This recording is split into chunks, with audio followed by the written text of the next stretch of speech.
Peace, family. Y'all know who it is. It's Bakari Lumumba, back once again, the progenitor of LumumbaSpeaks.com, a Black empowerment initiative where we believe we gain a competitive advantage while always betting on Black. Back once again with a dual stream with Beacon Network, the Pan African social media extraordinaire, the home of positive propaganda. And I think we're going to have a great conversation once again this afternoon if you're here, or even if you're here on the East Coast of the United States. Where we're going to be discussing South Africa 30 years after the fall of apartheid. Many of you who have a Pan-Africanist lens or worldview are, of course, aware that earlier this month or last month, South Africa had their general elections. And this is, of course, election 30 years post-apartheid. And so we wanted to kind of get a lay of the land, take a look at what's taking place in South Africa. Then, of course, we'll have some, hopefully, some prescriptive, African-centered solutions to some of the issues that our brothers and sisters in South Africa are facing, particularly issues that, of course, treat and address the needs of the people and treat the people's needs as wholly. So before we get started, family, make sure that you hit the subscribe and like button. Thumbs up, thumbs up, thumbs up. Also, make sure that you hit the notification bell for future videos. You're watching, once again, a dual stream, Beacon Network, the Pan-African social media extraordinaire, the home of positive propaganda. Then, of course, LumumbaSpeaks.com, a Black empowerment initiative where we believe we could gain a competitive advantage by always betting on Black. Make sure you hit the thumbs up button. Also, the link to the description, the link to, of course, this conversation is in the description.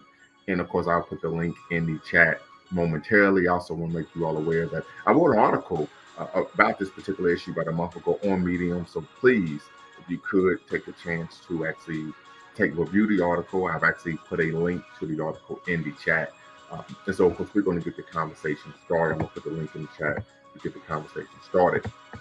But I think one of the particular issues that we want to take a look at is, it reminds me of the Ghanaian author, Ayekwe Arma, right? His book, The Beautiful Ones Are Not Yet Born, where he talks about the disillusionment of the Ghanaian people towards the end of Kwame Nkrumah's administration.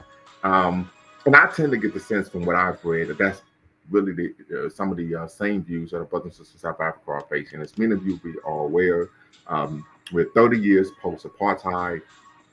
However, for the first time in a democratic South Africa, the ANC, the party of Mandela, has lost the majority, in parliament. According to some, of course, statistics, 85% of the country believes that they're headed in the wrong direction. 85% of the citizens believe the country's headed in the wrong direction. Nearly 33% of the working population is jobless. And it's been a struggle to keep the lights on, which is extremely unfortunate. Political corruption is endemic and rapacious, and racial inequality between blacks and whites has increased since the end of apartheid. So this is the conversation we want to have in terms of what do we do moving forward. You know, as we know, many view South Africa as a beacon for hope, of a true democracy, and equals economic development in which all of the citizens of the nation state would benefit from the wealth of the land. But economic inequality, of course, has continued to be running rampant. And so the question is, for our brothers and sisters in South Africa, and this, of course, will be a question even for the African world, what do we do now? So tap in, family. The link is in the chat, and we're discussing South Africa 30 years post-apartheid.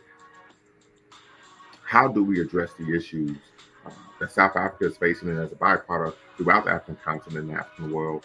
And as the Ghanaian author, he's 84 years old now, Ayekwe Arma, is he right? And when he argued many years ago that the beautiful ones are not yet born. So tap in, family. Be part of the conversation. Once again, if you're watching, make sure you hit the subscribe and like button. Thumbs up, thumbs up, thumbs up. Make sure you hit that notification bell. You're watching Lumumba Speaks and Beacon Network here on YouTube. I'm seeking to have a conversation regarding South Africa 30 years after the fall of apartheid. Right. So as I said before, I actually shared some rather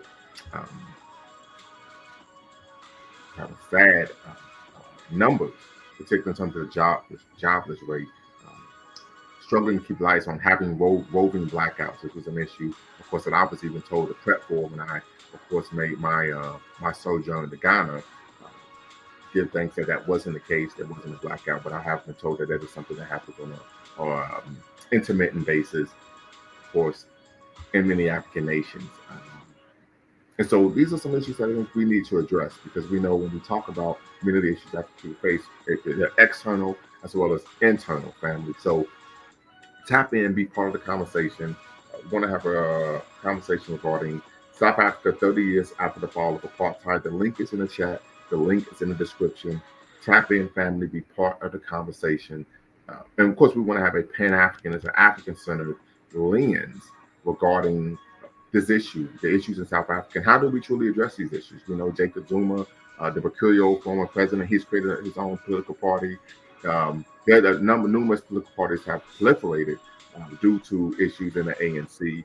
Um, and so these are some of the issues I think we need to address globally. Like I said before, many use South Africa as having a chance, of being one of the leading democracies on the African continent. And, unfortunately, corruption is rampant, and we do know that, unfortunately, for many people live in 10 uh, settlements, right? We can make the argument. So tenements, I guess, would be the better word. So definitely tap in, family. Want to hear what you all have to say. Hopefully, there's even someone who's more educated than I am on the issues that our brothers and sisters in South Africa are facing. But once again, we're talking 30 years post-apartheid. The ANC is no longer the majority in parliament. The ANC, of course, as we know, is the party of Mandela, the party of Mandela. He served 27 years in prison as a political prisoner on Robben Island in South Africa, family. So we definitely want to make sure that we are doing our due diligence and addressing the issues uh, that African people face globally. As I said before, 85% of those polled in South Africa stated that they believe the country was headed in the wrong direction, not the right direction, but in the wrong direction. And unfortunately, 33% of the working population is jobless. 33% of the working population is jobless. So that's definitely an issue of concern. Um, the argument is that the cost of living is going up exponentially. The cost of fuel is going up exponentially. You have a number of individuals who have gone into the entrepreneurial realm and sought to create their own businesses and have gone into business for themselves. But the roving blackouts, right, the intermittent blackouts and lack of electricity has caused them, of course, to be unable to support themselves. So these are the type of issues our brothers and sisters on the African continent are facing. And of course, it just reinforces my belief that part of our work is to treat our people's needs as wholly. And as I said before, political corruption is endemic, and of course, rapacious, it's running rampant. And unfortunately, racial inequality has increased between blacks and whites in South Africa since apartheid. So it's increased. We already know that this was something that was state mandated, right? But it's even increased since post-apartheid. So we're talking about 30 years post-apartheid. And so tap in, family, be part of this conversation. Definitely want to hear what you all have to say, what you all thoughts on South Africa 30 years post-apartheid, and what can be done to shift, have a political economic pivot in South Africa to where the government are treating the people's needs as holy and the people are able to actually benefit from the wealth of their land. We do know that we think of one, Patrice Lumumba, of course, my namesake. One of the arguments that he made, particularly in that audacious and courageous Independence Day speech, was that he wanted the people, the brothers and sisters of the Congolese people, to actually benefit from the wealth of the nation. And this is a struggle even to this day. And so definitely want to make sure that we can have this conversation and hopefully have some prescriptive solutions. I do know a number of brothers and sisters who are actually get it out the mud when it comes to actually grassroots Pan-Africanist work, doing the work to actually address and treat the people's needs as wholly. Particularly, there's a sister in Togo that Brother Dwayne, who is a frequent guest here, is able to discuss. So definitely want you all to tap in, be part of the conversation. If not, we will close out. But my hope is that, of course, you all would tap in and be part of the conversation as we address, of course, 30 years since the fall of apartheid in South Africa. And, of course, what can be done to, of course, move, of course, the country forward and begin to, of course, treat the people's needs as wholly rather than politicians, and, this is even talking about the global issue, seeking to simply insulate themselves and benefit from the wealth of the nation rather than serving their constituents in a manner. I actually read an article in the New York Times where a sister claimed that for the first time she's considering not even voting, which is really seen as blasphemous, right? Actual sin in South Africa due to the fight to be able to have that type of political agency. But she talked about that many of these politicians are like all politicians globally. They make promises, excuse me, family, and they don't fulfill. They don't keep these promises. So definitely issues that we want to look at because, as I said before, the issues that we find in South Africa and Ghana and Jamaica and Trinidad and Tobago, even in the United States, these issues are global. Right? These issues that Black people face are global, and we find the same issues irrespective of where we are in the world. I think this is why we need to have Pan Africanist approach, Pan Africanist lens to the issues that our brothers and sisters face throughout the world. If not, as Kwame Nkrumah once stated, that we will simply be played against each other like pawns on the chessboard. So, family, definitely tap in, be part of the conversation. The link is in the chat. Keyword link is in the chat. The link is in the description. You do not have to cam up to be part of the conversation. And of course, you can use a pseudonym. You know, for many, you may have a public-facing position, or you may be even working a job that doesn't typically allow the employees to have a space to engage in political commentary. Completely understand that. And so this gives you an opportunity, of course, to engage in that type of commentary and even provide some descriptive solutions. So if you need to, of course, hide your identity, you can. Of course, you do not have to cam up, and you can use a pseudonym. You can use a pseudonym. So definitely tap in, family. The link is in the chat. The link's in the description. And we're seeking to have a conversation this evening regarding South Africa 30 years after the fall of apartheid. And once again, South Africa 30 years after the fall of apartheid. As I stated before, rather ad nauseum this evening, some of the numbers in terms of the issues that our brothers and sisters are facing in apartheid are a bit tough to swallow, right? 85% of the citizens believe that the country's headed in the wrong direction. Nearly 33% of the working population is jobless, right? The government struggles to keep the lights on, right? And we understand that the Eskom, of course, which is, of course, the power and light company in South Africa, is a state company, right? So they have a near monopoly on, of course, the distribution of electricity, um, rampant rampant corruption, racial inequality has increased since apartheid, and of course the ANC, which of course is the party of Mandela, and we know we can't mention Nelson Mandela without mentioning Winnie Mandela, who many consider to be the mother of the nation. They lost the majority in parliament for the first time in the history of democratic South Africa. So we're talking about 30 years since the fall of apartheid. As I said it before, fam, this of course to me is akin to the vivid picture that A.A. Quay Arma paints in his seminal novel, "The Beautiful Ones Are Not Yet Born," talking about really post Nkrumah Ghana, right? The disillusionment that many people face in terms of the promise of independence and the struggle to actually develop the nation, right? In the manner in which the individual citizens, the majority citizens, would benefit from the wealth of the nation. So definitely tap in, family. As I said before, the link is in the chat. The link is in the description. You do not have to cam up to be part of the conversation. Of course, you do not have to use your actual name. You can use a pseudonym. You're watching a dual stream with LumumbaSpeaks.com and Black Empowerment Initiative, where we believe we could gain a competitive advantage for always better known Black. And of course, Speak for Our Network, the Pan African social media extraordinaire, the home, of course, of African centered Pan African propaganda. So definitely want you all to tap in, family, be part of the conversation. And so first off, let me just ask you all this. You can put a one in the chat if you're familiar with the conditions on the ground of our brothers and sisters in South Africa. Put a two in the chat if you're unfamiliar. And of course, put a three in the chat if you are disappointed with the conditions in South Africa.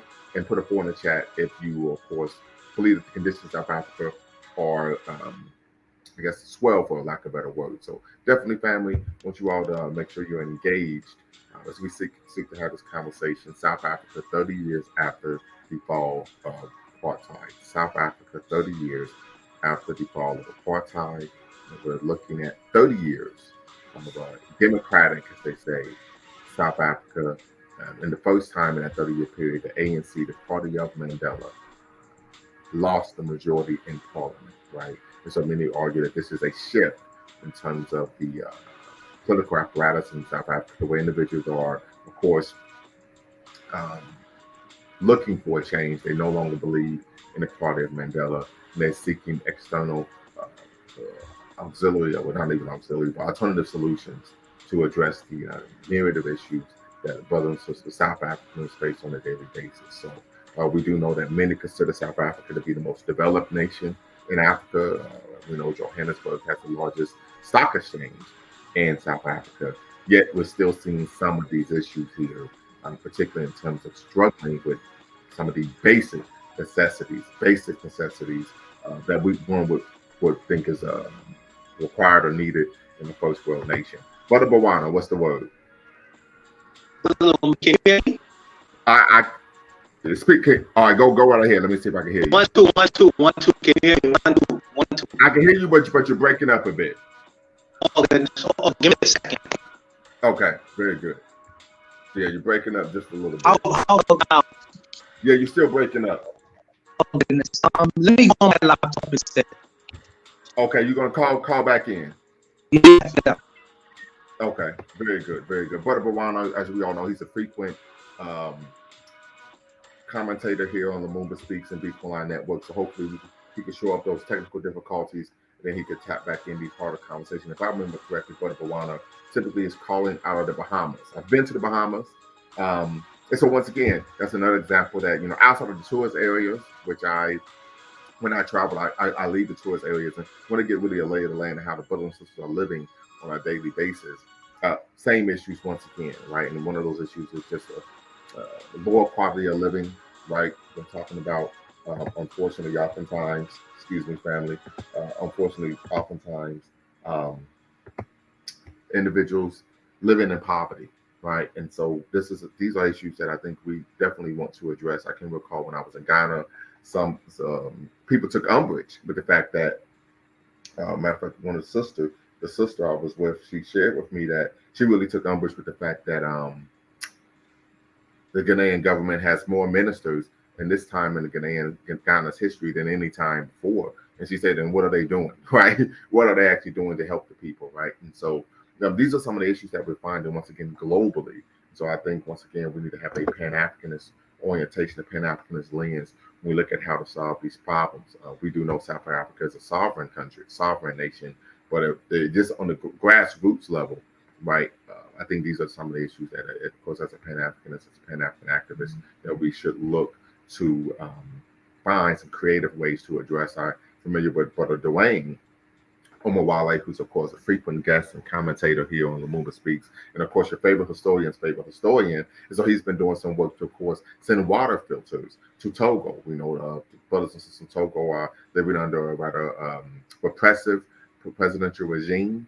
And so we're doing whatever we can in the way we can, of course, to treat the people's needs as holy. And we know there's nothing more important than brothers and sisters being able to have access to clean drinking water. So that's something to consider. Brother Bawana, what's the word? Brother Bawana, you're muted. You're muted. 1 2 Okay. 1 2. Can you hear me? I can hear you. One, Go two, right one, ahead. two. Okay, so Brother Lumumba, yes. Yeah, go right ahead. I understand that you are. Yes, I understand that we are celebrating the 30 years since Mandela did his thing. But if we are to be honest, I think that Mandela has made a mistake, a grievous error. I think that the ANC has made a grievous error in South Africa in terms of this whole truth and reconciliation, in terms of this whole rainbow nation. Because as South Africa stands right now, the resources are still in the hands of the few.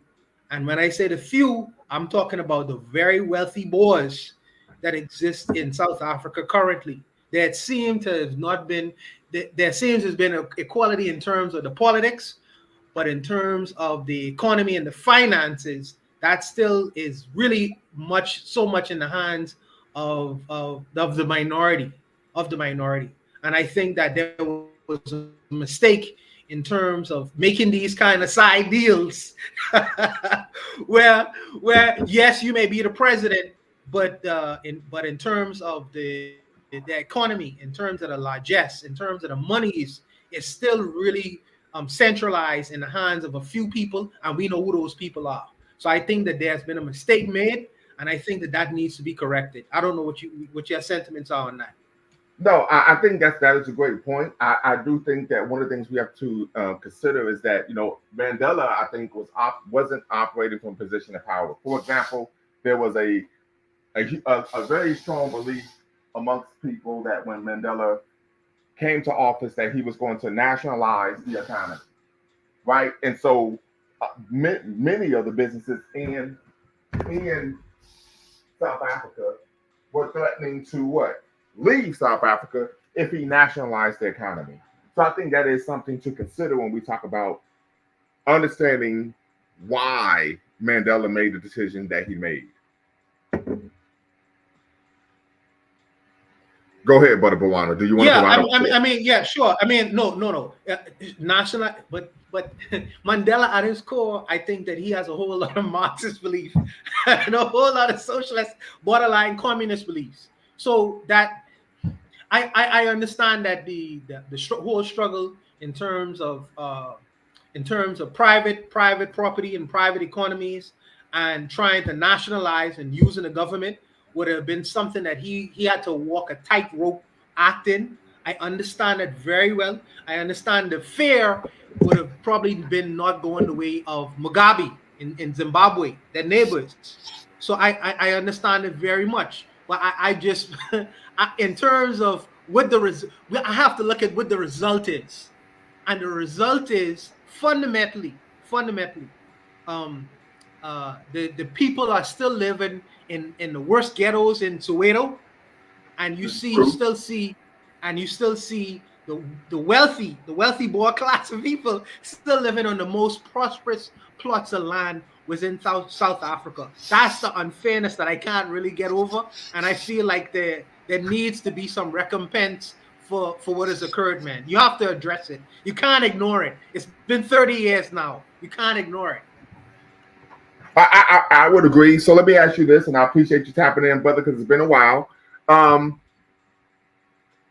If you could go back in time, if we could turn back the hands of time, and you were, of course, in the position of Mandela, what would you have done? That's an awesome question. That's an awesome question because Mandela's statements was, well, do I take my people to war like Mugabe? Do I take my people to war, or do I arrange or try to compromise a settlement and then may not necessarily end up with the resources? I think that land is something that you must struggle for and be willing to die for. Land is an important feature of wealth. If you are in the worst portions and parts of the land that the generations of people before you fought for, died for, was been willing to put their blood in the soil for, then you have to ask yourself some fundamental questions. Mugabe answered that question. Mugabe say, you know what? This is our land, and if we have to bleed for this land, we have to be willing to do it. His wife, Winnie Mandela. You spoke of her. You say you can't mention Nelson Mandela without mentioning Winnie Mandela. Winnie Mandela was willing to bleed. She was willing to pay the cost.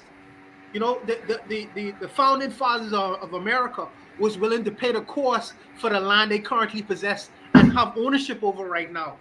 So I'm saying that when you make these compromises, what are you willing to compromise for your people, or what are you willing to die for? These are some fundamental questions, man. I mean, I would have to say I would probably go the way to Mugabe. If I was to answer your question, I would have to go the way of Mugabe. I would have to fight for my land. That's my land, brother Lumumba. That's my Right. land. You can't put me on the worst parts of the land and say, well, I have to. So if I'm willing to own and possess that land, I have to be willing to bleed for it. Because the people who own that land, they're willing to fight me over it. And if you're not going to give me that, I have to go to the war. I have to go to the bush. Let's go to the bush, Lumumba. Let's go to the bush. We got to fight for it. I understand where you're coming from, brother. So let me ask you this: how would you? And now we're talking about in the contemporary political moment.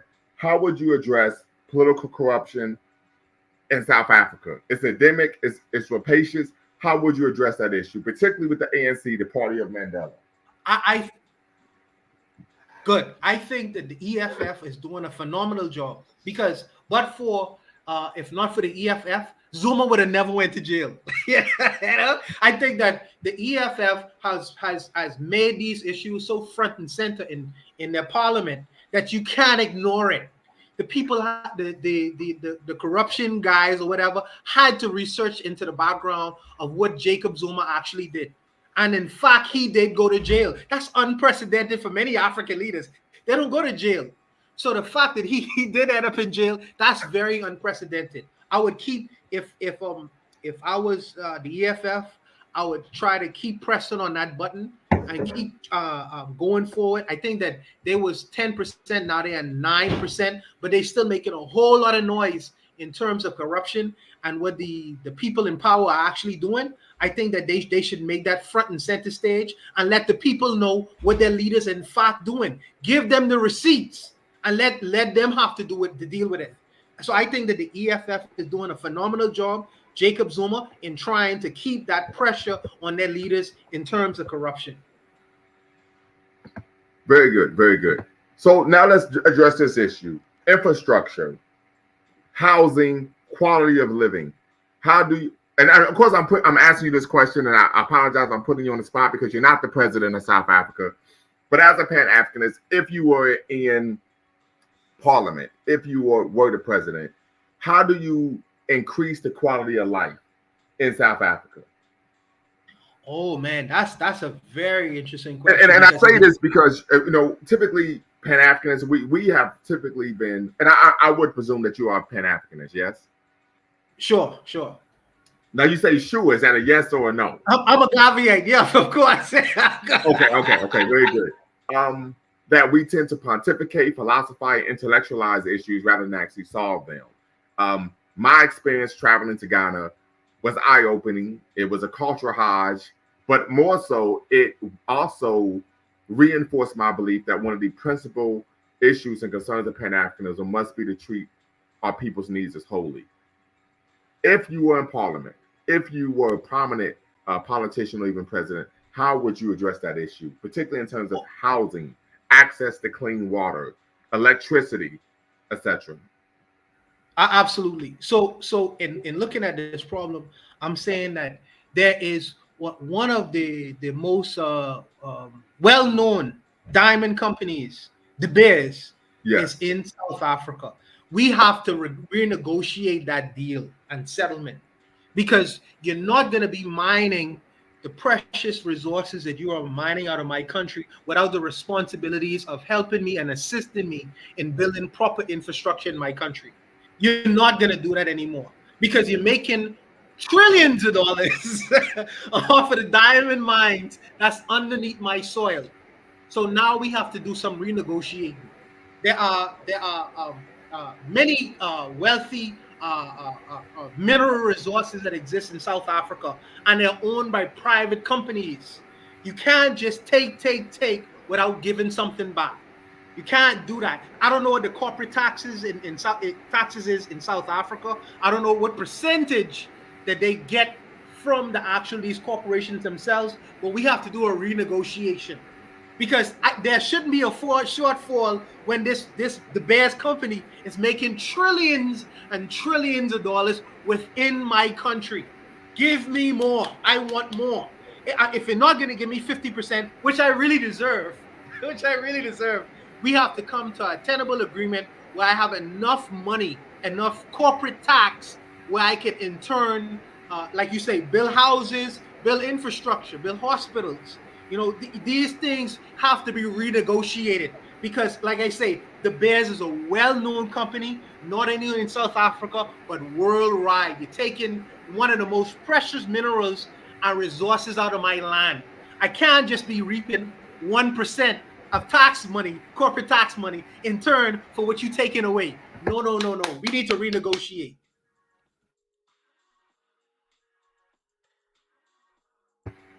I would agree. And so I don't know what that tax rate looks like, but what I do question, of course, due to the rampant corruption, is if that tax money is being paid, and politicians taking the money, skimming money off the top, and not using that money to actually benefit society and, of course, the citizens, the constituents of South Africa. So that, of course, is an issue of concern. But brother Lamumba, where in the world that there is 100% no corruption? No, Corruption exists. I understand that. My only concern Yes, is, once again, we're talking about the what the conditions in which yes, our people are living under. And so, in an yes. issue, in any situation, if we have a brother or sister who's a politician, and they are receiving money that is earmarked to actually go to public works, and they're taking it for themselves, that's an issue. I don't care what country they're in. Absolutely, and they should go to jail. Like I say, Jacob Zuma was the president, one of the most powerful men in South Africa. He went to jail for his corruption. So I Right. mean, we need to see more of that. We need to see more of that. So I think that whoever political party or even the media has to do their investigative job to ensure that the people know, well, where these resources being filtered. Put it on Front Street. Force the government's hand to enforce their own laws, because South Africa has laws in pertaining to corruption. And if you are caught in corruption, they have penalties. They have penalties. So the people with it on the ground, the journalists and other political parties, alternative political parties, needs to do their job to put on Front Street people who would siphon off resources and um, do other kinds of things with that money. You know. Right. I understand. Yes, brother. But I just really wanted to add that. I didn't mean to, because I know you was kind of like giving your spill No, no, and no. It's giving quite a all right. lecture. It's quite all right. Yes, I'm not tripping at all. yes. But I wanted to touch upon this a little bit. I know we haven't spoken in a long time. You are busy. I am busy. So but it doesn't say that I kind of look out for you. I know you went on. I know you went on live the other day. But you are extremely busy. I know extremely busy, and I am as well. But it's no love lost, brother. I'm trying to support you as much as I can I right now. It's the appreciate it. summertime. Yeah. Yeah. We miss each other time to time, but I'm in full support of what you're doing, brother Lumumba. Keep doing what Uh, you're doing. just to give you an update, I of course was scheduling my dissertation defense. Really. And I Discuss- know you go, and I know you're gonna get it, and I know you're gonna get it, and I am waiting for the day to officially call you Dr. Lumumba, Dr. Bakari Lumumba. I appreciate Absolutely. that. So and I like I said, I know you're in the thick of it, but you are a fighter, you are a warrior, and you are one of our great future scholars. So I know Yes, that sir. you're gonna do what you need to do, brother. So take that as a word of encouragement, brother. But do your thing, man. I gotta go, bro. I All gotta right, no go. You problem. have No my problem. telephone number, though. You have my telephone number. Call me anytime. Okay. Yes, sir. Yes, Absolutely. sir. Yes, sir. Absolutely. All right, family. So once again, appreciate Brother Bawana tapping in. Of course, if you want to be part of the conversation, you know what to do. The link is in the chat. The link is in the description.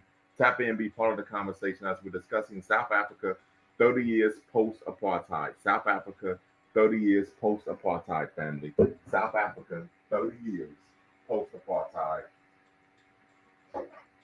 What can we do to rectify the situation in South Africa? And of course, from a Pan-Africanist lens, this may be a way of actually trying to, turn the corner in terms of contemporary African politics as well, to where the politicians actually work to the benefit of the citizens of the nation. So once again, family, tap in, be part of the conversation. We're discussing the precarious conditions in South Africa, particularly the living conditions amongst our brothers and sisters in South Africa, 30 years post apartheid. Um, and of course, one of the leading issues, of course, is that the party of Mandela, the ANC, lost their majority in parliament in this current election that just passed about a month ago. So tap in, family, if you want to. And of course, you can provide a critique of course, the Mandela's administration, right? Many people have done so. I think oftentimes it comes from an academic space rather than understanding what do you do when you actually lead a nation when you're in those type of conditions. But sometimes you have to play politics, but we want to make sure that we're always working from a position of strength, right? So tap in, family. Once again, you do not have to cam up. You can use a pseudonym. We're talking South Africa 30 years after the fall of apartheid. If not, we're going to, of course, log out. But appreciate everyone for tapping in. Until next time, always bet on black. Peace.